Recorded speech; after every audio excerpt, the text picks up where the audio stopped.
Writing and Designing in the Face of Hard Times. Warren Lehrer is really a seminal figure in our field, a writer and artist known as a pioneer in visual literature and design authorship.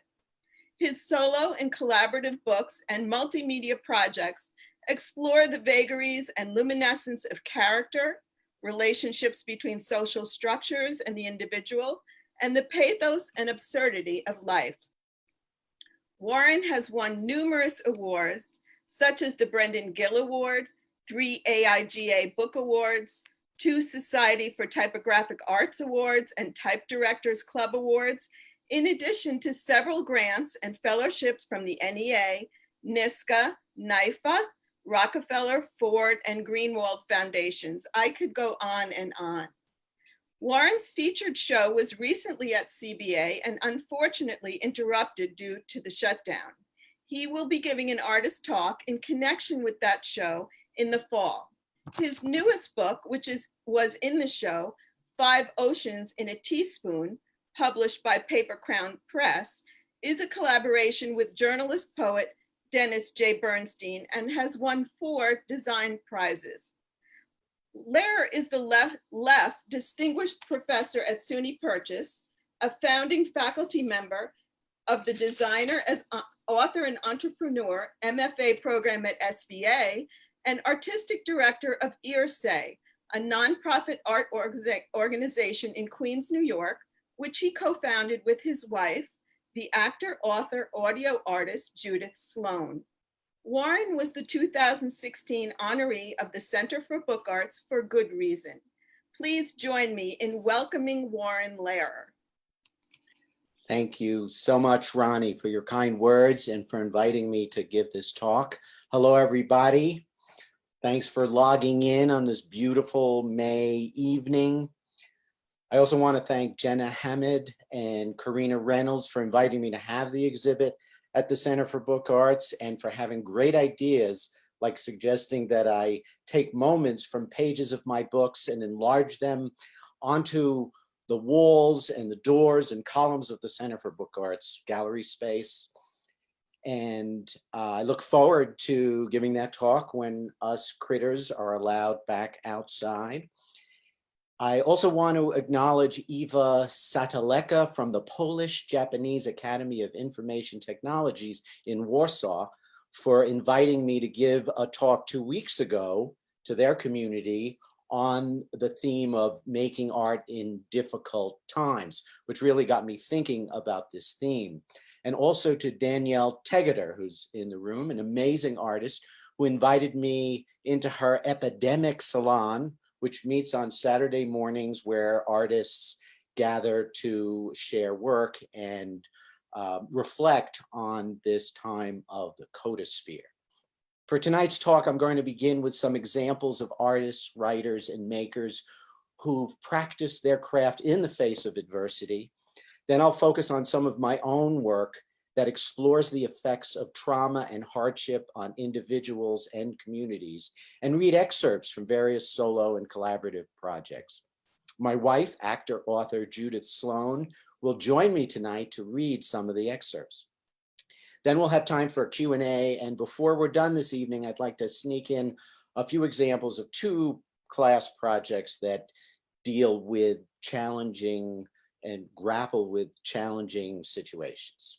So let me share my screen starting right now. Hopefully you can all see that. Our current crisis reminded me of this poster by Mark Valen, which came out in 1980, soon after Ronald Reagan was elected president, making all kinds of noise about Star Wars and winning the nuclear arms race, adding to the looming doomsday fears of my generation. Those worries about the survival of the planet are not so different than the way many of us think about global warming today.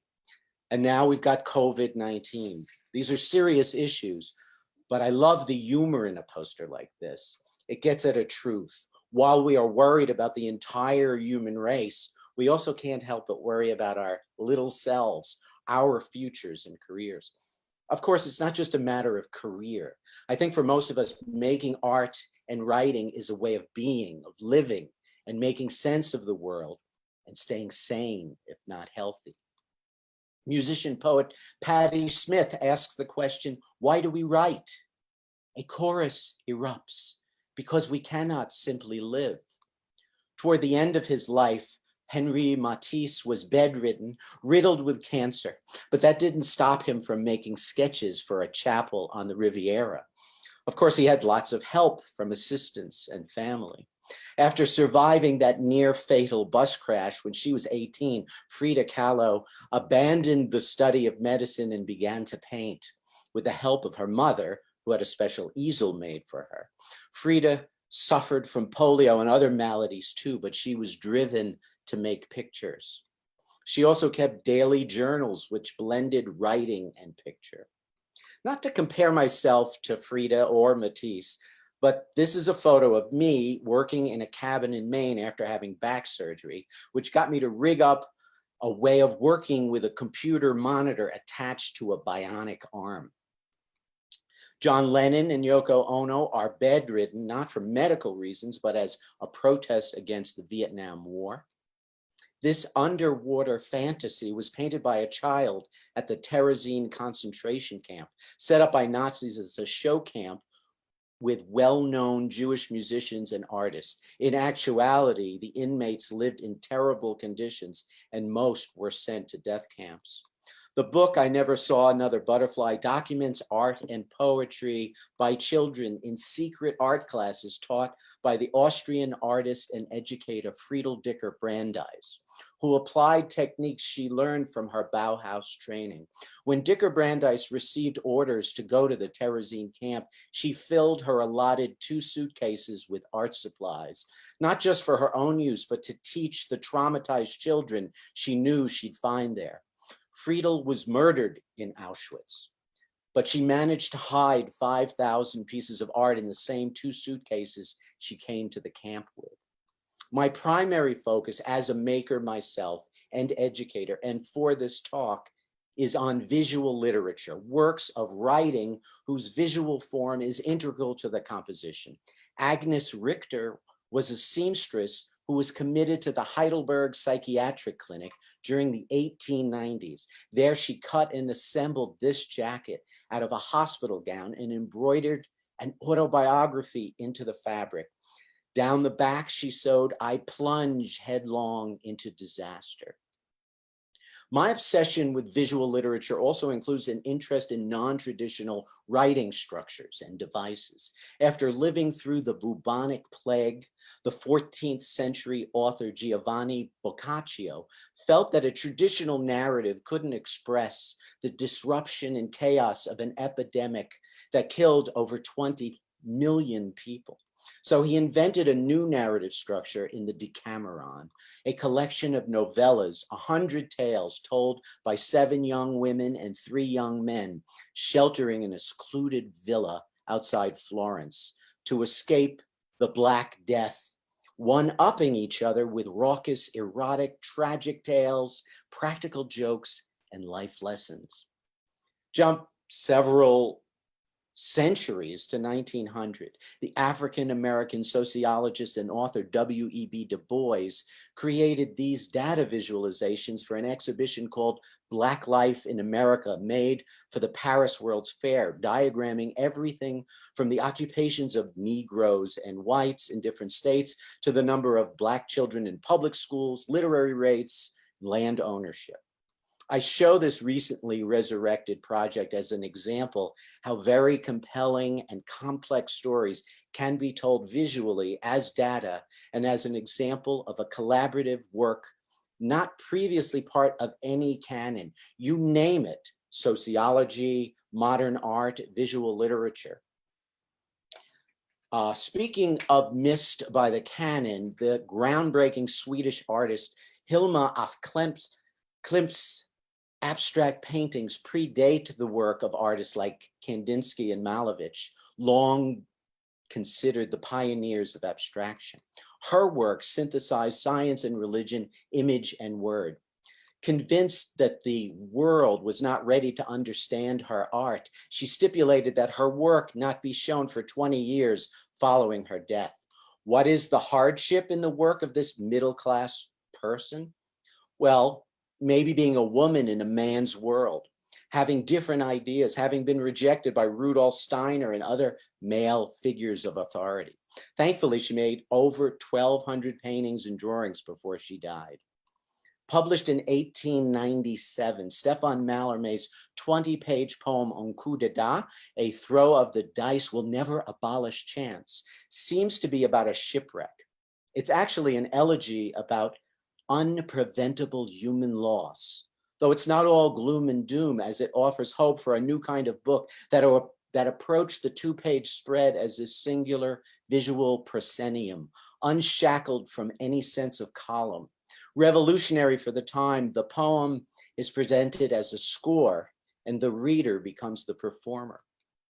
A younger generation of radical language artists influenced by Mallarmé took up the charge in the 20th century for an even more explosive kind of visual literature. In this sketch, F.T. Marinetti attacks an ordinary column of text with words like bombardamento and shards of letter forms.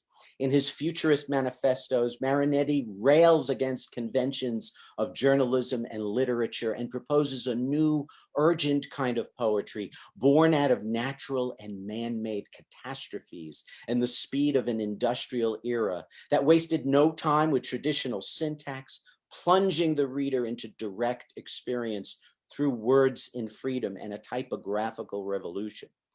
Marinetti's sound poem, Zang Tum Tum, is an account of a battle he witnessed when he was a newspaper reporter covering the First Balkan War.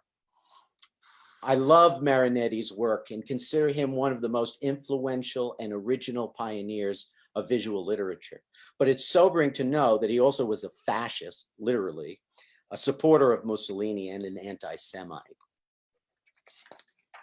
Published in 1913, poet Blaise Cendrasse and artist Sonia Delaunay's Accordion Book describes the experience of a boy traveling on the Trans-Siberian Railway during wartime. The poem is filled with apocalyptic descriptions of hunger and devastation, fragmented memories and imaginary trips to tropical paradises.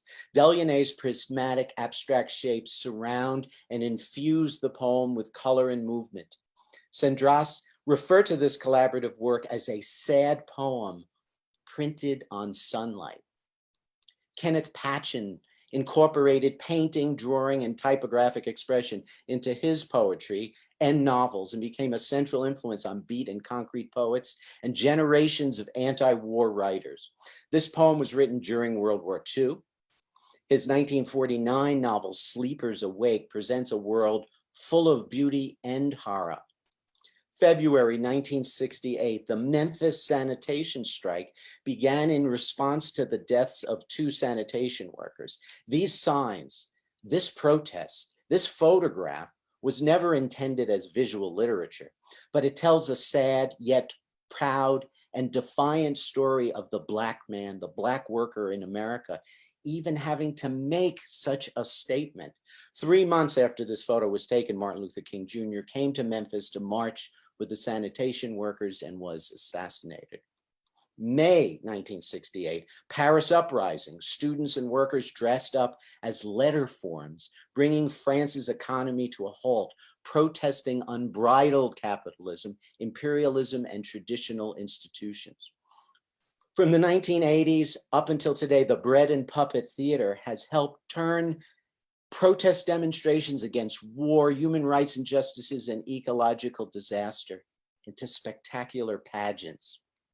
Back to books, 1984, the height of the Cold War. Scott McCartney's artist book, In Case of Emergency, is packaged as a kit to be used in case of a nuclear attack. The only problem, once you open it up, try to figure out what it says and how to use it, you realize it's completely useless. Book artist Clifton Meador took photographs of every mile along the route of the 1965 Civil Rights March from Selma to Montgomery. In his 1996 book, Long, Slow March, Meador superimposes the roadscapes with excerpts and title pages from slave narratives, floating like ghostly witnesses across the Alabama sky. A more personal work, Lynn Underhill's 35 Years, 1 Week, chronicles the last week of the life of her younger sister, who died of cancer at the age of 35. The first work of Viz Lit to win a Pulitzer Prize, Art Spiegelman's not always funny comic novel Mouse, A Survivor's Tale, is based on the true story of his father's internment in and survival from Auschwitz and the tortured relationship between father and son. Marjane Satrapi's 2-volume memoir, Persepolis, is a coming-of-age story about a girl and her family whose lives are forever affected by tyrannical geopolitical events that play out before and after the Iranian Revolution. Joe Sacco creates documentary books based on his travels to war-torn parts of the world. He also really breaks open the graphic novel form. Jonathan Safran Foer's novel, Extremely Loud, Incredibly Close, uses typography to distinguish the voices and emotional states of the three narrators, a 9-year-old boy and his 2 grandparents reeling over the loss of his father, their son, on 9/11, and a whole legacy of losses.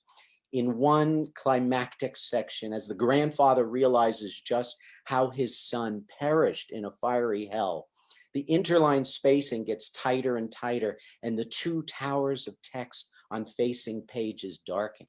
One of the most impactful endings I ever saw or read in a novel is expressed, only in pictures, when the young Oscar Schell reverses the order of photos of a figure falling from one of the World Trade Towers. So the man rises up, reverses time and gravity, and undoes a tragedy for a few fleeting flip book-like pages. In this poem about her sister's death, the poet Susan Howe slices through a line, places it upside down between 2 other lines, evoking the ripped apart experience of her loss.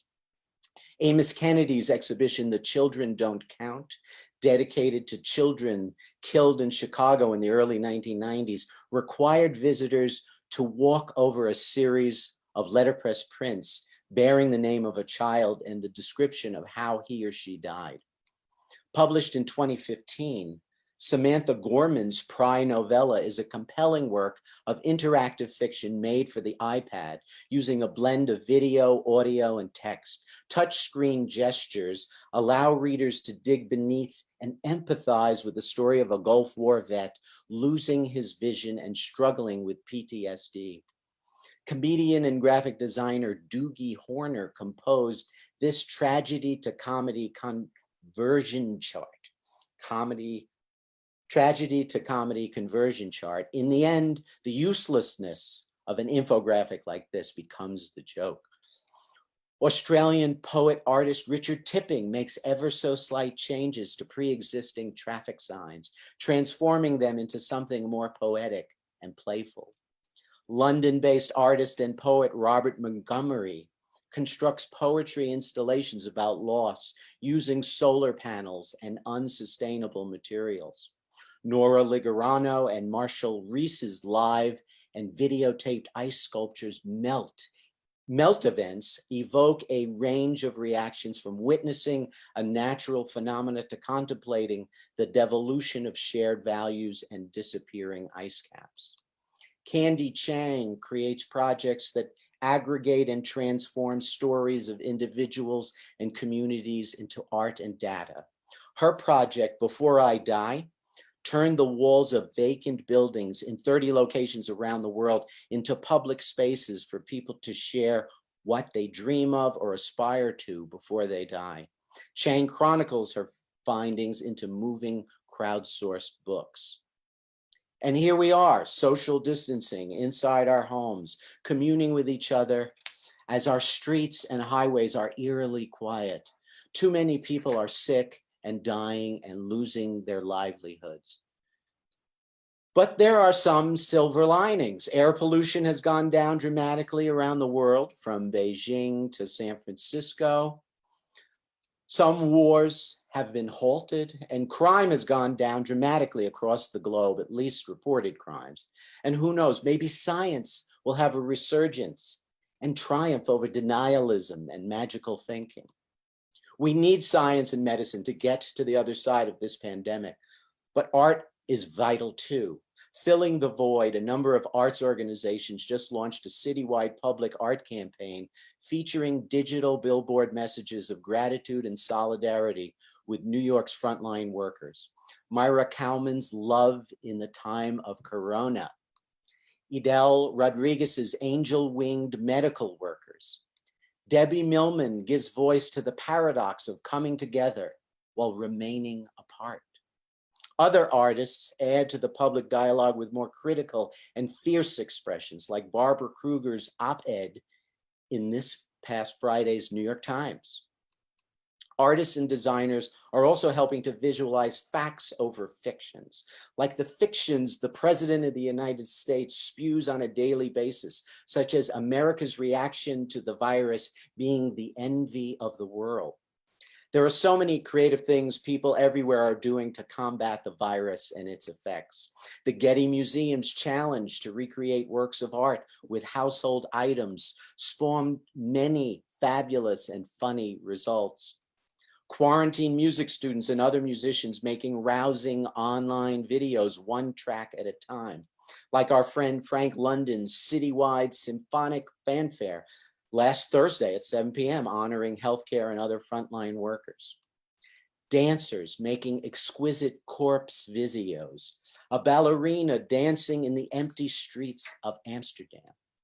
Judith and I have a nonprofit arts organization here in Queens, where among other things we run, or Judith really runs, a program called Transforming Trauma into Art, helping immigrant and refugee teenagers tell their stories through poetry and performance. In addition to working with the students remotely, Judith has been working on a podcast featuring the nightly stories of a nurse working on the front line of COVID-19 in a New York City hospital. But now I'm going to pivot to my own personal work and read excerpts from a few of my solo and collaborative books and multimedia projects that portray individuals and communities grappling with and transformed by traumatic events. I'll begin with my graduate thesis project, which also was my first offset printed book, Versations, that I described at the time as a study of human dialogue and the poetics of speech. Published in 1980, Versations is scored for 8 pair of dialogues, 16 characters inspired in part by real people I met on Venice Beach in Los Angeles. In the book, which also functions as a performance score, I cast each character into their own type family and choreographed each dialogue in a way that reflected the nature of their communication. On this page, a religious missionary is talking around an unsuspecting soul. I listed the name of each character once at the top of each page and broke lines significantly for breath or sense breaks, tracing the rhythms of speech. I used bold or italic for emphasis, equated space with silence, and printed the book on translucent paper, enabling readers to see, hear the echoes and premonitions of approaching or receding dialogue. Here, a married couple argue, occasionally coming together in laughter. Towards the middle of this work, more and more dialogues are seen and heard simultaneously. Then there's a denouement, and different things happen in this very musically structured work. Judith is going to read an excerpt from Versations of the 87-year-old character, Sara the doll lady, who deals with loss in an interesting way. I'm going to stop sharing, and we should be able to see Judith reading Sara the doll lady. I love it out here in the park. My husband was younger than me, but he was sick in bed for 20 years, and I'd sit out here making a living. It's 4 months since he passed away, and here I am talking to people, sitting. I have friends, but they're also poor people. Most of them can't buy a doll for $25 or $30. If they really want one, I let them pay in installments. Most of my customers come from outside the neighborhood. They can tell me what color, what kind, Raggedy Rita, Big-Eyed Bonnie, or the Persian doll. I've been making the Persian doll a year already. Whatever they want, I make. I used to be a beautiful girl myself. You wouldn't believe it if I showed you the pictures. The second my husband saw me, he scooped me up. I was 23, but I looked 16. Now I make up my dolls instead. A couple of newspapers wrote a story on me. The Daily News printed a picture of me with a man doll, the French one with the sequin hat. For a while, that was the only doll people wanted because it was famous. I'm working on a new doll, but it's going slow. I'm so mixed up with my husband passing and the funeral. I'm naming the new doll Harry Harry. That was my husband's name, Harry. Every one of his organs went to pot. Just like his father, he had bad organs, but a full head of hair to the very end. Whenever someone dies, I make a doll in their memory. My sister died. This is her. Big-Eyed Bonnie. My brother died. Georgie Porgy. Had a round face, my brother, and a huge heart. I'm the last one of my family still alive. Even if most people don't buy any, they see the doll sitting on the bench with me, like we're a family. It puts a smile on their day and makes me smile. My next book, whoops, published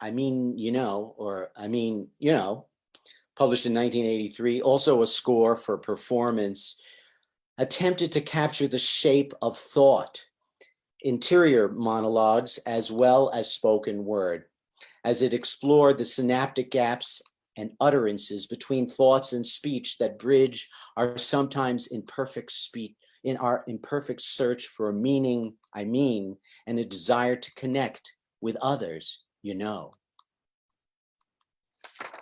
French Fries, written with my friend Dennis J. Bernstein, published in 1984, is a book and play set in an American fast food joint.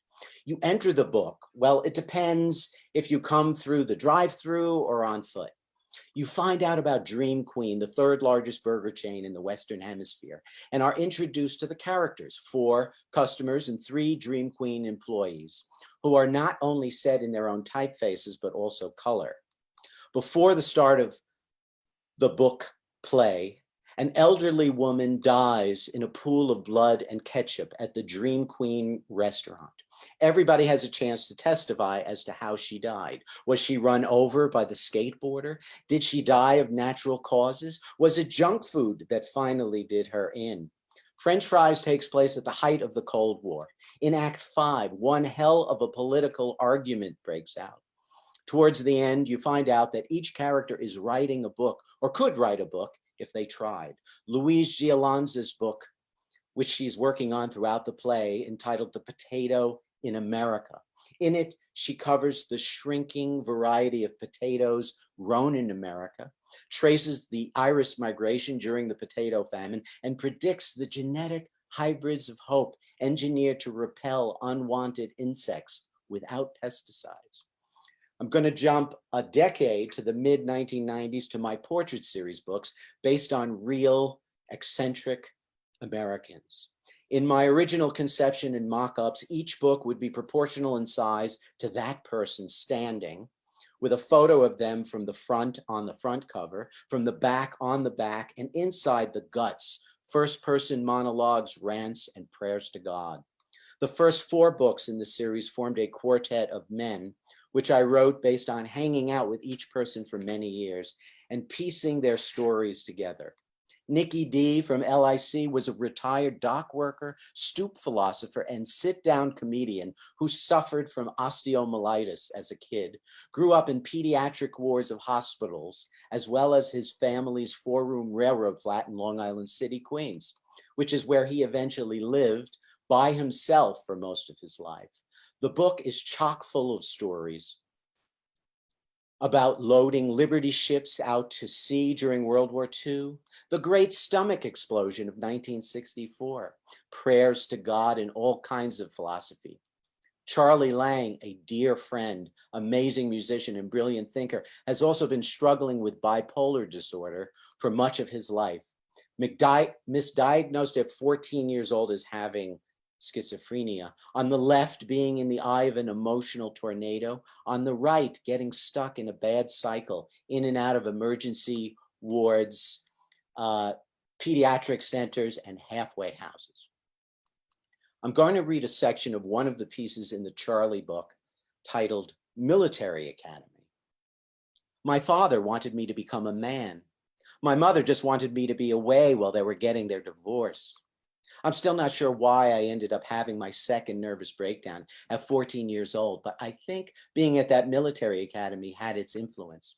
All my parents said was that this academy had the third largest organ in the whole United States and that they had this marching band. I thought it was all kind of neat. You get all these new clothes and all these expensive toys and cooked meals 3 times a day. And that organ, my father said, be a good boy. Just do what they tell you and you'll get to play on that organ. Listen here, cadet, you're going to heat up this toilet seat till it's nice and toasty. And then you're going to go to the next toilet seat and warm it up. And the next one, and the next one, till you warm up all the toilet seats in the whole stinking bathroom. Now get to work. The words of great value that filled the air were respect, honor, duty, rule, discipline, strength, valor. The words in between these words were cocksucker, motherfucker, dickhead, faggot, ballbuster, things like that. I never had a great physical constitution. So that would get me into trouble because in certain kind of activities, I couldn't keep up. I talked back to the officers. That would get me into trouble. Or I wouldn't use the right reply. Big trouble. Or I wouldn't say something loud enough. 100 push-ups. Look beyond the straight part of your hat at all times or you're eating horse shit for breakfast. Is that clear? Yes, sir. I can't hear you. Yes, sir. This is the worst company in the whole stinking place. Yes, sir. The girls over there are better than you. I'm not a sir. Do I look like a sir to you? I'm a sergeant. Yes, sergeant. Lang, what did I just say? You're a sergeant, sir. Now that I think of it, the guy was only about 17 years old. How did he immediately take on this authority with me? Claude has lived the life of a bohemian artist, spy, homeless person, inventor, and entrepreneur, an orphaned survivor of child sexual abuse, turned fiercely independent citizen of the world. Claude's pilgrimage took him from the Middle East to France, Russia, and America.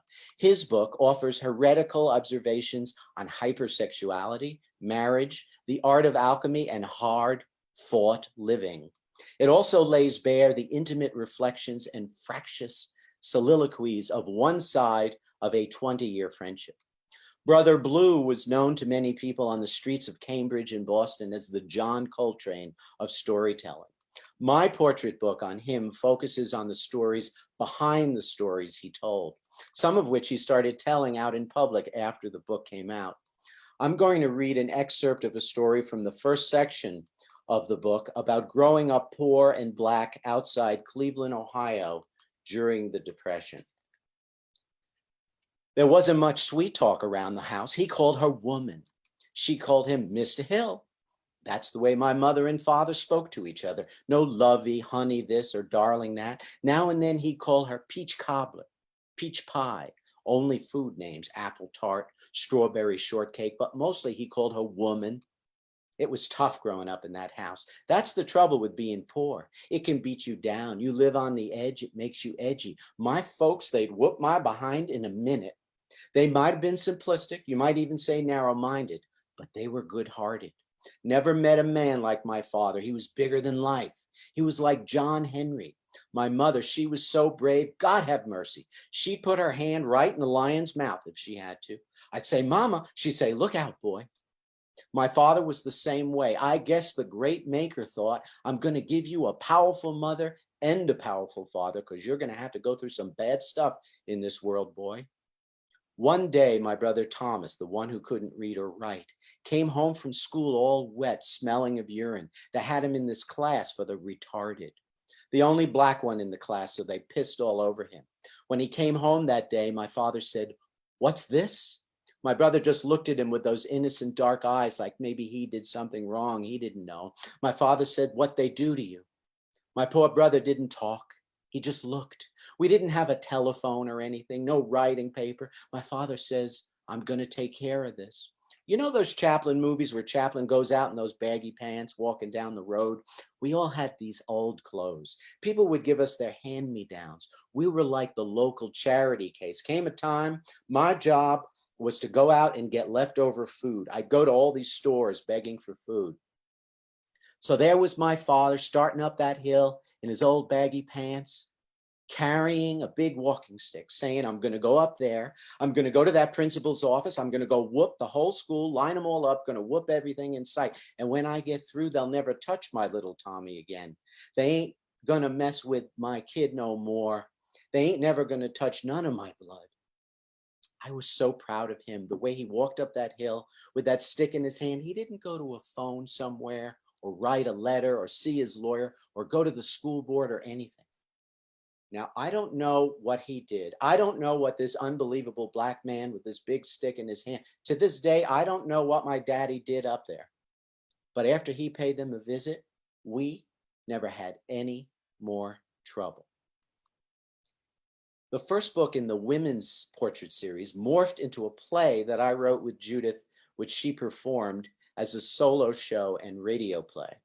Inspired by the real life story of Andrea Gibbs, a deputy sheriff in Mississippi, who along with 4 black male deputy sheriffs blew the whistle on brutalities and murders taking place in youth detention centers and county jails. And I'll let you see Judith as Andy.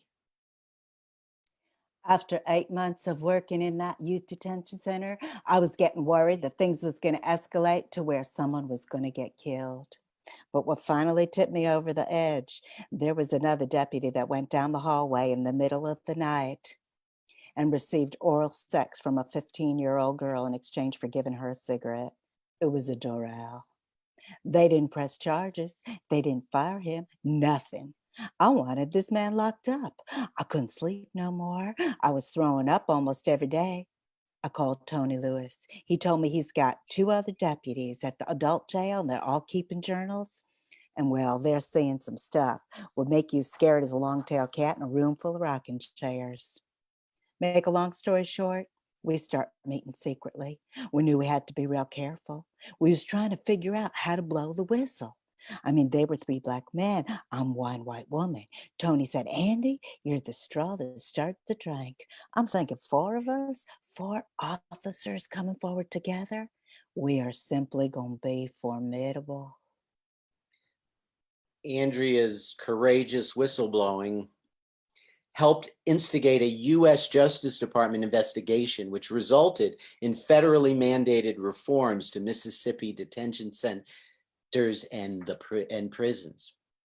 Judith and I, worked on another documentary project featuring stories and images of new immigrants and refugees who we met in our home borough of Queens, the most ethnically diverse locality in the U.S. Crossing the Boulevard is the result of interviewing and getting to know hundreds of people from all over the world a year and a half before 9/11, 2001, and a year and a half after. Open the book and you're going over the Triborough Bridge towards Queens. You're out on the street crossing the boulevard. You see India's gifted psychic reader on top of Queen Tofa's African braiding salon. Down the block, the Yogi transmission shop next to Guyana Gold. At 13 lanes wide, crossing Queens Boulevard can be treacherous, but crossing out of war zones, economic hardships, across borders, oceans, cultural and language divides, into the fabric of America is the crossing we were most interested in. We divided the book into 5 movements, beginning with people who came to the US seeking religious freedom, as people have for hundreds of years, or those who see the United States as a place in need of spiritual healing. The second movement features stories of political refugees and asylum seekers. Many refugees we met fled countries where political persecution, war, military dictatorships were fueled and supported in part by US foreign policy. Ironically, after life became intolerable or too dangerous back home, they sought refuge and freedom here in the United States. Ninotchka Ruska is one of 10,000 Filipino ex-detainees who were arrested when the dictator Ferdinand Marcos declared martial law in the Philippines in the 1970s. After being detained for her relentless coverage, she came to the US and received asylum. I wasn't afraid of being outspoken. That was my problem. When you're like that, you walk into trouble. When they arrested me, I was brought to the headquarters of the Philippine Constabulary, the most notorious arm of the government in charge of internal security. They booked, searched me, and fingerprinted me. The colonel said, "Do you know that in a list of 5,000 enemies of the state to be picked up, your number only had 2 digits?" I said, "First 100? I'm so honored." He took me to a gymnasium with double-decker steel cots stamped U.S. Army. We were given metal trays to eat on and metal canteens also stamped U.S. Army. I was detained for 6 months and I was interrogated 5 times. They really didn't know what they were looking for, just fishing, fishing, fishing all the time. A few months after I was released, I saw the guy who interrogated me. "I have a question for you," I said. "Most of the people you interrogated were kept for only 20 minutes. How come you kept me for 4 hours?" He said, "You were the only one wearing a miniskirt." I thought I should really kill this fellow. Bovik Antosi is from the Democratic Republic of Congo, where he lived for 30 years under the military dictatorship of Mobutu Sese Seko, another strongman propped up by the US, seen as an anti-communist force in Africa. Bovik fled the Congo after being forced to lose his wife, his daughter, and livelihood. He came to the US as cargo and was arrested at JFK Airport and detained at a privately run windowless detention center adjacent to the airport. After 2 years in detention, he was released with the help of the Lawyers Committee for Human Rights. "I'm going to thank God every day that I did meet so many friends inside that nightmare detention center from Sri Lanka, Pakistan, and Santo Domingo, from all over the world. When we can't see each other, we email back and forth. I'm going to laugh now every time I feel like crying because there's nothing left I have to lose. I'm going to sing now, even though I cannot sing very good, because there is no more rule on me that I cannot sing. A guard can't take me out to the clinic like I'm a crazy person, say there's something wrong with me singing in the dormitory. I'm going to sing on my bed. I'm going to sing when I'm washing. I'm going to sing walking on the street. If I meet someone new to this country, I'm going to give them hospitality that I did not receive, welcoming the people coming. I'm going to correct more the accent of my English. I'm going to get a job in my field, and by the grace of God, I will make clean the water here too. I'm going to discover America outside those cinder block walls, discover New York. It's not yet discovered to me. I'm going to bring my daughter to live with me. I'm going to enjoy the life because I have the human right now. I have the right now." The third movement, Crossing the Boulevard, is of family stories, generational gaps and bridges, families separated and reunited, traditions abandoned and rediscovered, and family members in business together. The movement of neighborhood stories includes the story of a bull busted loose from a Mexican rodeo, neighbors fighting against the construction of another power plant in their neighborhood, and an Egyptian cafe attacked a few nights after 9/11. The last movement is the great hope of our close to home journey, meeting people who come together from many different countries because of something they share in common, like politics, high school, ping pong, and music. This project also resulted in an audio CD, radio documentaries, and an exhibit which went to 15 locations and included a mobile photo story booth. In 2012, Judith was commissioned to write a libretto for a new symphony or oratorio about Queens. Frank London composed the music and I designed expressionistic supertitles. Here's a clip from the second movement that expresses some of the feelings around losing everything.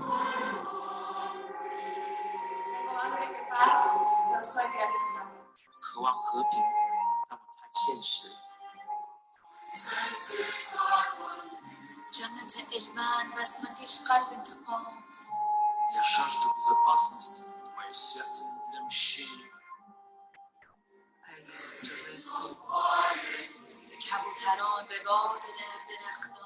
也梦似是继续努力，尝到天空的颜色。Tocar el sonido del mar.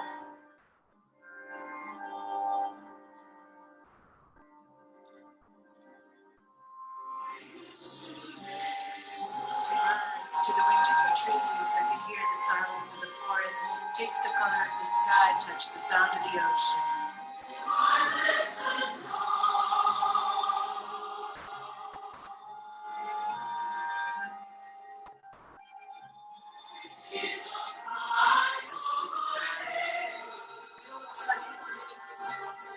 Я вижу крики моих соседей. Silence. 闻到城市的寂静。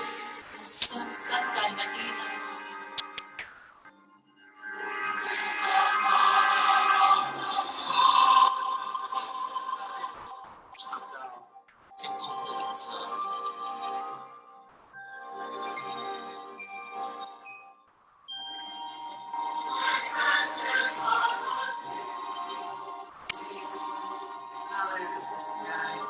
Saborea el color del cielo.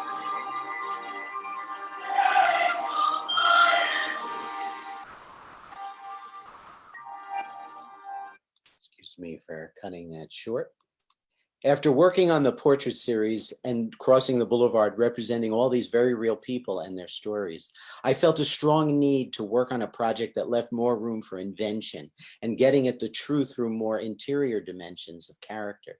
In my illuminated novel, A Life in Books, The Rise and Fall of Blue Mobley, I ended up not only inventing a character who whispers his story into a microcassette recorder over the course of one sleepless night from his prison cell, I also invented his entire body of work, or so it seems, encompassing over 101 books, their cover designs, excerpts that read like short stories, catalog copy, and the characters and themes in his life that influence the characters and themes in his work.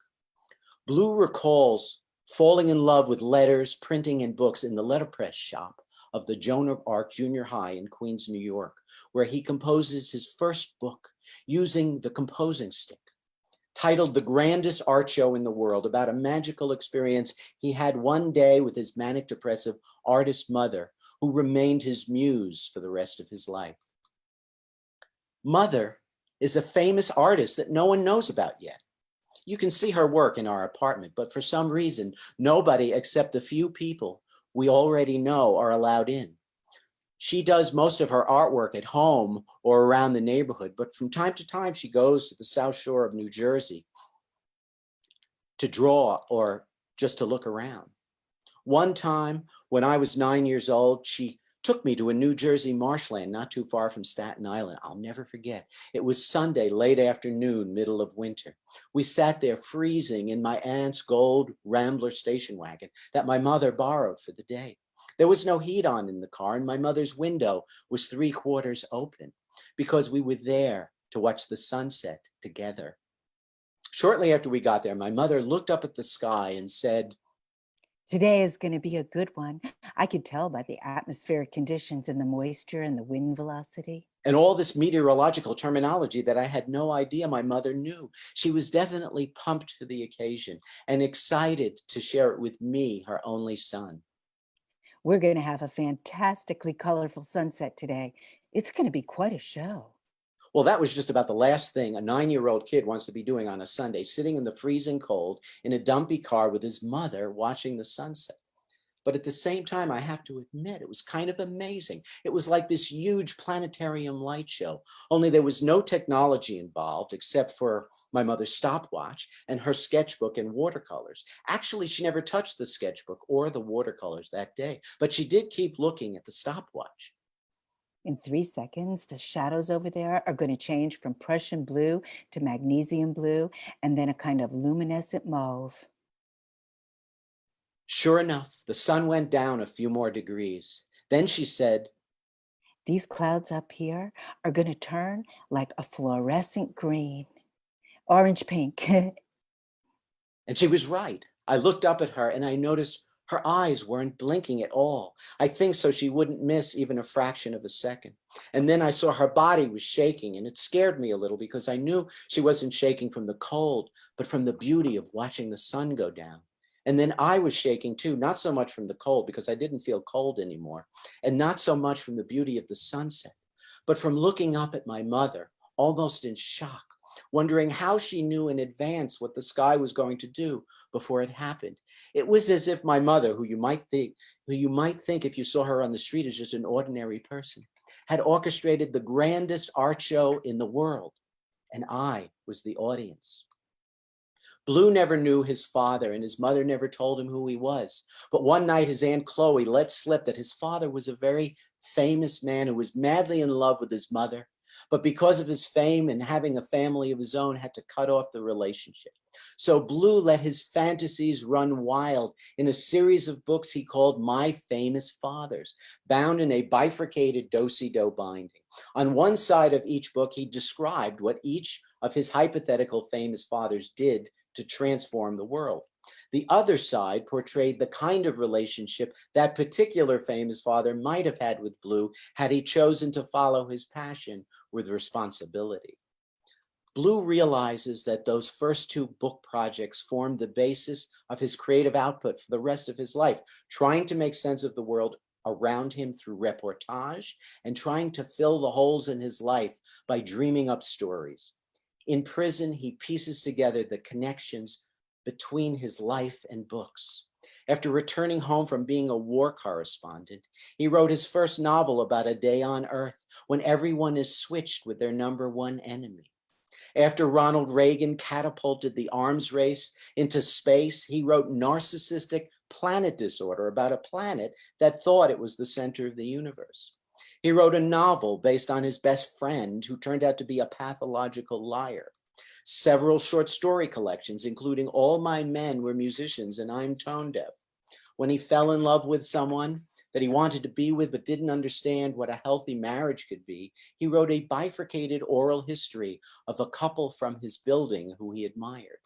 After his wife's cousin and 3,000 others were killed in a single day from the Bhopal gas leak disaster, he wrote a novel which takes place in a land where the corporation has superseded all other jurisdictions.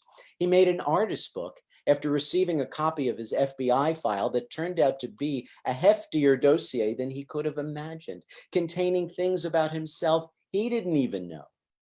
After visiting his mother, discovering she hadn't eaten in days, but had turned her apartment into an art installation, he wrote a novel about a lifelong doodler who loses all touch with reality and falls inside one of her doodles. After a debilitating disc disease in his back finally caught up with him, he wrote a manifesto written from the vantage point of a middle-aged pair of pissed-off feet. Unable to get up from his bed, he invented a self-help pseudonym and came out with a book titled Yes, I Can't, marketed as a slacker's guide to not accomplishing your full potential. He wrote other books under the same self-help nom de plume as a way of grappling with his own sense of loss, crisis of purpose, and hard to figure out conflicts. When he felt helpless about wars and other injustices he had no control over, he wrote stories that shed light on the effects of those things. To answer his 5-year-old daughter's question about the death penalty, he made a pop-up book on the history of capital punishment titled How Bad People Go Bye-Bye. Let's take a look at a few of those pages. In early times, when a man did wrong, pull the tab, we threw some stones till he was gone. Then, if someone killed or stole, on the guillotine their head would roll. Nowadays, a prick in the arm and the bad man can do no harm. When Blue's daughter was stricken with a rare and potentially deadly blood disease, which required the best medical care in the world, including treatments his health insurance wouldn't cover, he worked on replacing the esoteric writing categories in his mind with more commercially viable ones that correlate to categories that actually exist in bookstores.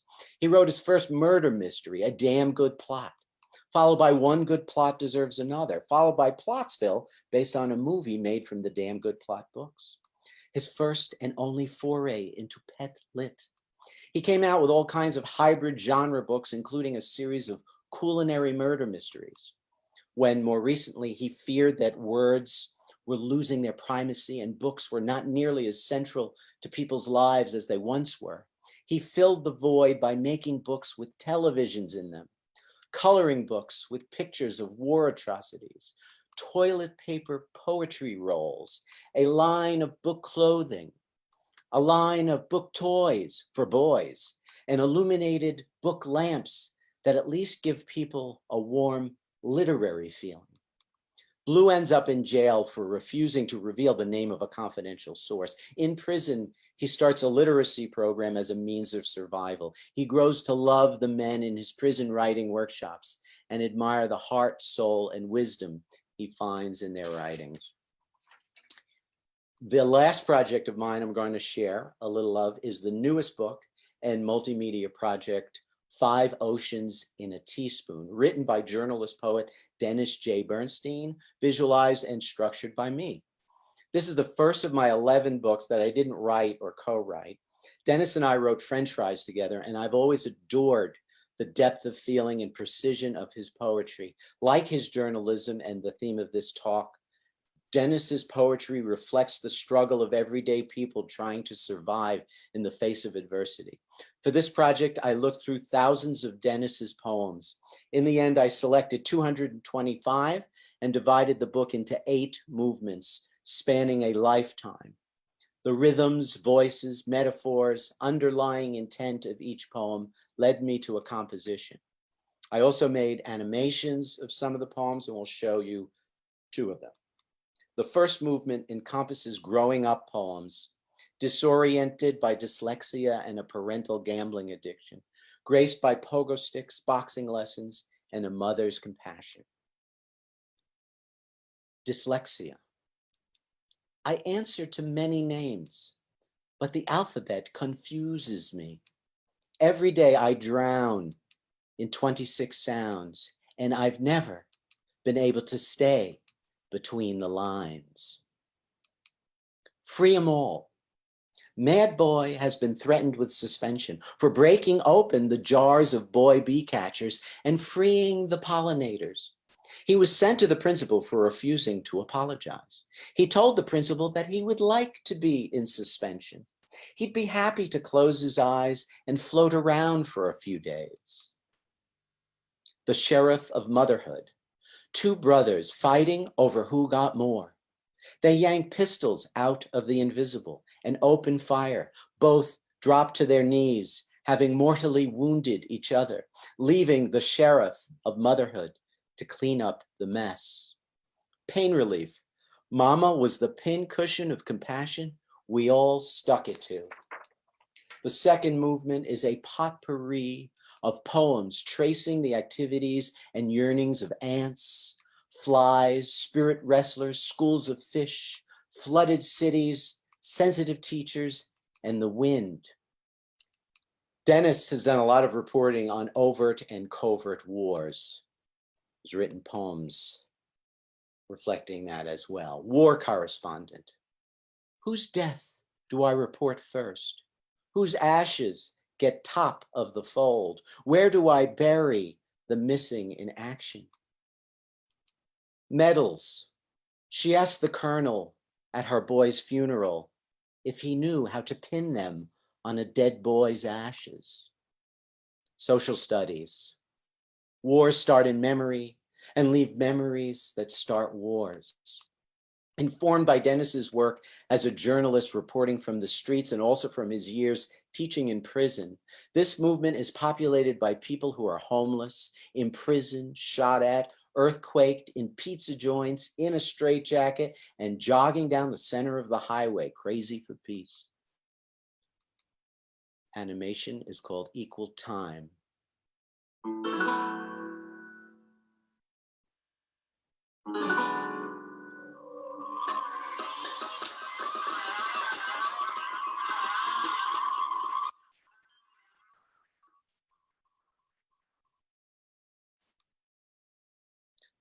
Fear of sleep, the bullet that pierced his son's skull blows a hole through his dreams every night. The last movement is about aging, looking after ailing parents, loss of memory and loved ones, rising out of wheelchairs to dance. Urgent care. In the clinic at urgent care, the blood pressure check reveals unusual results. The ER doc can't seem to give them a proper spin. He pauses, tweets for advice, scans the labs again. According to the data, he says, you've been dead since yesterday. Shadowboxing. In spite of my shrinking body, my shadow grows to new heights.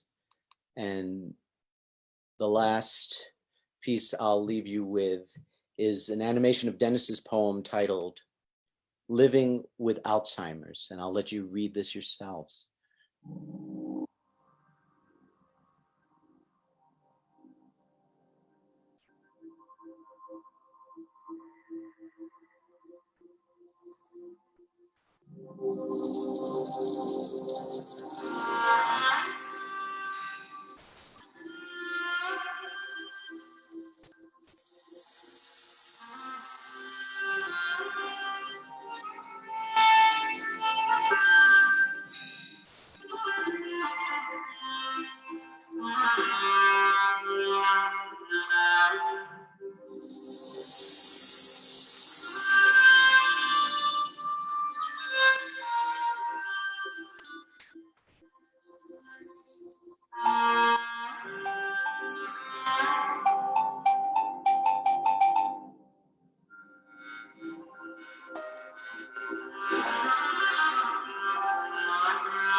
And just one shameless plug, if you're interested in buying a copy or copies of Five Oceans in a Teaspoon, we recommend ordering it directly from the publisher at Paper Crown Press, papercrown.press, or you can email us if you're interested in any of these other books at info@earsay.org.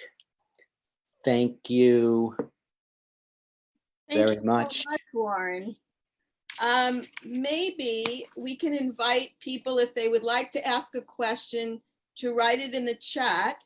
And while that's happening, perhaps, Warren, you would show us the two student projects that you mentioned at the beginning while people are writing their questions. Okay. I can do that while that's happening. So I will go back to sharing my screen. And thank you again, more formally.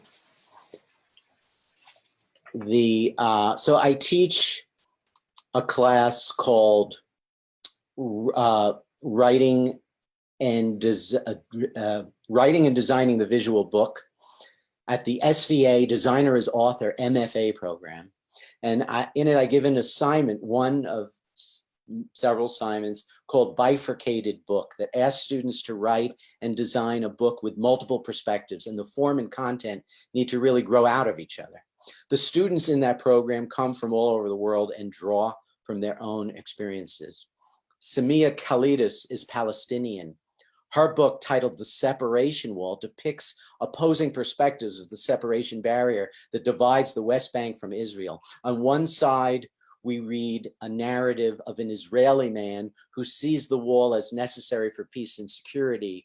And on the other side, a Palestinian man describes the wall as an isolating blockade that creates impoverished ghettos. Perforated down the middle, Peter Kinzel's book, Apart, requires you to rip apart one spread at a time as you read. On the left side, you read the woman's perspective of a couple's relationship. On the right side, the guy's perspective. As you tear through the book, the couple drifts apart, and by the end, they split up, and you're left with two separate books. Dana Donica Ida's trifurcated book is based on her own Japanese and Japanese American families' reflections on the bombing of Pearl Harbor from the points of view of the Japanese military, the American military, and in turn, Japanese Americans. Nada Seat's book, Oh, This May Sound Pathetic to You, is about a young woman who is always falling for guys far out of her reach. The circular structure helps enable the reader to feel the suffering of the protagonist as she repeats the same mistakes and spirals further into loneliness. Nada produced this Adobe Achievement Award-winning book in English and in Arabic. Reconstructed Memoirs is a collaborative multi-volume book by Reham Ibrahim and Mohammed Sharaf that explores the Gulf War from the author's own experiences as a 7-year-old Egyptian girl raised in Kuwait and a 9-year-old Kuwaiti boy. Their writings and designs evoke the ordinariness of growing up in war, as well as the terror, playfulness, and confusion. Ji-un An wrote an allegorical tale about two chickens. On the left side of this laser cut book, Victor describes living on a free roaming organic farm. On the right side, Lucy tells her story of growing up in a factory farm inside a cage crammed with other chickens. Lucy eventually escapes and meets Victor at the organic farm. Life is good, except they sense danger is lurking, even in the sanctuary farm. Here, Ji-un reads to the class from her book. Anielle Pellison uses a low-tech tool to augment her book, Monsters, a complex portrait of 5 people convicted of pedophilia. Their secrets are revealed to the reader with the help from a handheld blue light, which comes with her book. Although most people consider her subjects monsters, Pellison's book is surprisingly empathetic. Based on his own experiences as a child, Walid El Khourei's bifurcated book, Distance, takes place in the Egyptian desert. A father and son each tell their own experience of losing one another in the immensity of the sand sea. Positioned on opposite ends of the book, father and son are bound together by an accordion desert. As the tale unfolds, the vast distance of being lost and frightened shrinks till father and son finally meet up gratefully. Najiba El Gaban's A Broken Bird is an installation using digital projection of kinetic typography and video onto a physical book. Dual narratives intersect on one open spread, one recalling the death of a pigeon and the narrator's sense of helplessness, the other symbolizing the opening of the narrator's heart. Zenzali Skylark's poem turned book, Never Light Enough, Never Dark Enough, is composed from the memories she holds, living the complexities of life as a person of mixed descent, seeking validation, she writes, in all the wrong corners. The design represents, she says, the bouquet of roses I never received. I spent years seeking validation from each part of my ethnic makeup, when in reality, I am the one that should give myself my own validation. Beautiful work. And the last project, the second project, is from my undergraduate community design, senior level design class at SUNY Purchase. And the White Plains Business Improvement District came to me with this problem that they had over 20% vacancy rate in downtown. And could my students do something? Well, we decided to commission Judith to write poems that reflected the condition of the city and the people and the history of the city. And this poem, so empty stores. And then Judith, why don't you just explain this one poem? Okay, this was, can you hear me? Yeah. This was, I was asking people about White Plains, and the common assumption and stereotype is that people live in White Plains and go to New York City to work. But it turns out there's a lot of people that do the other commute. They live in New York City and they go to White Plains. So I simply wrote I live in White Plains.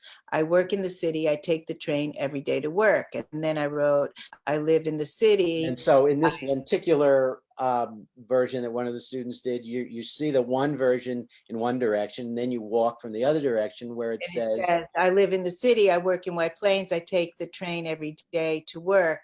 And so it depends which way you're walking in, how you see it. And many students did various versions of this thing. This is where it gets all jumbled up.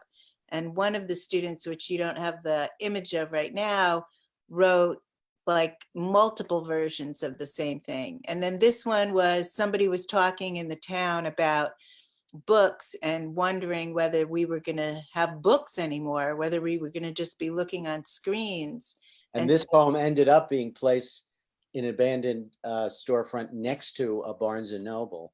And so we've been doing this project for five years. It's been amazing experience having students work on these, interpreting these poems, and seeing people in White Plains interact with visual poetry. And so just a little touch of that. Many great examples. I will stop sharing now. All right. How are we doing, Roni? I think as far as I can see, there are no questions, only appreciation to you for showing your wonderful work. Okay. So thank you so much for being here. It was really a great talk. Thank you, everyone, and take good care. And we hope to see you at CBA in person very soon. Bye-bye. Look forward to that. Thank you again. Bye.